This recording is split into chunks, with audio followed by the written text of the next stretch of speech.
ओम श्री परमात्मने नमः।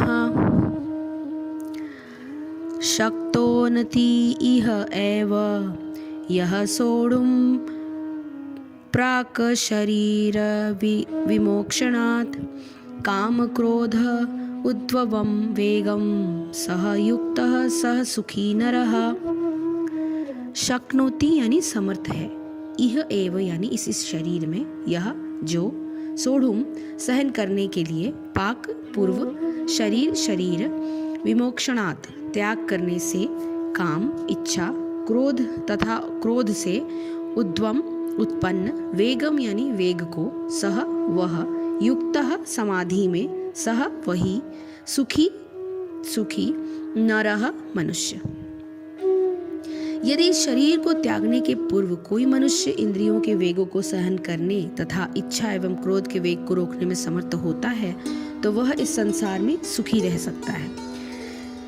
यदि कोई आत्म साक्षात्कार के पथ पर अग्रसर होना चाहता है तो उसे भौतिक इंद्रियों के वेग को रोकने का प्रयत्न करना चाहिए। ये वेग है वाणी वेग, क्रोध वेग, मनोवेग, उदर वेग, उपस्थ वेग तथा जिह्वा वेग। जो व्यक्ति इन विभिन्न इंद्रियों के वेगों को तथा मन को वश में करने में समर्थ है वो गोस्वामी या स्वामी कहलाता है।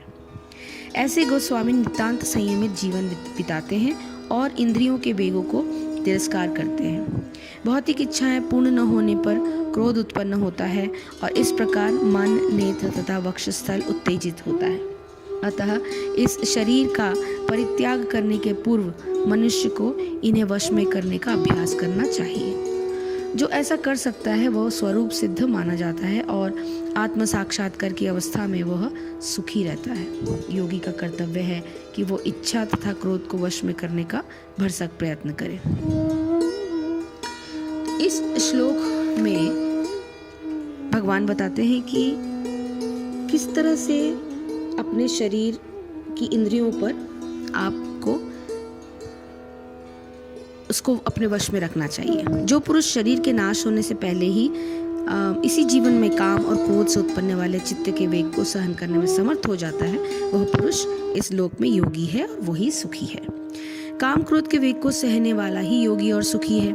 यह श्लोक जो है अत्यंत महत्वपूर्ण और नित्य स्मरणीय है। इसको रोज याद करना चाहिए। इस श्लोक में जिन पदों का प्रयोग किया गया है उनके अर्थ समझ लेना बहुत ही आवश्यक है। प्राक शरीर विमोक्षणात् यानी श्लोक में इस बात पर बल दिया गया है कि योग में स्थित होने की इच्छा वाला पुरुष इस शरीर के रहते ही इस स्थिति को प्राप्त कर सकता है, अर्थात इसके लिए वर्तमान जीवन ही पर्याप्त है। इह एव यानी इस स्थिति की प्राप्ति संसार में रहते हुए ही संभव हो सकती है। इसके लिए सांसारिक जीवन को छोड़ने की कोई आवश्यकता नहीं है, अपितु वर्तमान जीवन को विवेक और विचारपूर्वक चलाते रहने से भी ये स्थिति प्राप्त हो सकती है। काम क्रोधो दभवम वेगम सोढुम यह शक्नोति। इस स्थिति को प्राप्त कर लेने के लिए चित्त में काम और क्रोध से उत्पन्न होने वाले उद्वेग को सहन करने की सामर्थ्य होना अति आवश्यक है। सर्वोत्तम तो यह है कि किसी कामना को चित्त में उत्पन्न ही न होने देना चाहिए। जैसे अध्याय संख्या 2 के श्लोक संख्या 62 में बताया गया था कि सांसारिक विषयों का चिंतन होने से उसमें सुख का आभास होता है और उस आभास से उन्हें प्राप्त करने की कामना उत्पन्न होती है। उन विषयों का चिंतन आरंभ होते ही विचार द्वारा यह निश्चय कर लेना चाहिए कि कर्तव्य पालन के लिए उनकी कोई आवश्यकता है अथवा नहीं। आवश्यक होने पर उनका ग्रहण केवल उपयोगिता की दृष्टि से करना चाहिए, न कि सुख प्राप्ति की दृष्टि से। अनावश्यक चिंतन को तो निश्चय पूर्वक समाप्त कर देना चाहिए। अध्याय 2 के उक्त श्लोक में यह भी बताया गया है कि कामना में विघ्न पड़ने से क्रोध होता है। यदि कामना को आरंभ में ही नष्ट कर दिया जाए तो फिर क्रोध का उदय होना प्रायः असंभव है। किंतु इस श्लोक में भगवान कहते हैं कि यदि असावधानी अथवा अविचार के कारण काम और क्रोध का उभय हो भी जाए तो भी उनसे होने वाले उद्वेग को सहन कर लेने पर शीघ्र ही उसका प्रभाव नष्ट हो जाता है। सहन करने का तात्पर्य यह है कि उक्त काम और क्रोध का बोध तो हो सकता है किंतु उनकी प्रेरणा से और इनके आधार पर किसी भी नई क्रिया का सूत्रपात ना हो। बुद्धि द्वारा नियंत्रण मनोबल के उपयोग से इस प्रकार उद्वेग को सहन कर सकना मनुष्य के लिए सदैव संभव है। इस को सहन करने पर जो सुख और योग प्राप्त होते हैं, वो सुख असंख्य सुख सामग्रियों की अपेक्षा अतुलनीय है। इस पद का यही अर्थ है। चौथा है सहयुक्त सह सुखी नरः। भगवान बताते हैं कि इस प्रकार का पुरुष ही योगी है और वही सर्वथा सुखी रहने के योग्य है। कारण यह है कि काम और क्रोध के उद्वेग से चित्त अशांत हो जाता है और अशांत चित्त कभी भी सुखी नहीं हो सकता। अतः चित्त को शांत रखने का उपाय जो इस श्लोक में बताया गया है, उसके धारण करने पर भी मनुष्य सुखी हो सकता है।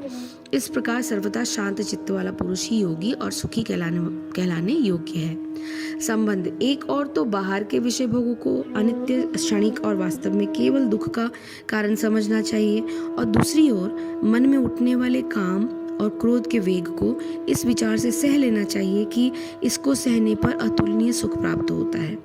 इस प्रकार के चित्त से युक्त मनुष्य की स्थिति होती है, और आगे क्या होता है ये बताते हुए भगवान आगे के श्लोकों का वर्णन करेंगे। हरिओम तत्सत, हरिओम तत्सत, हरिओम तत्सत। जय श्री कृष्ण, जय गुरुदेव।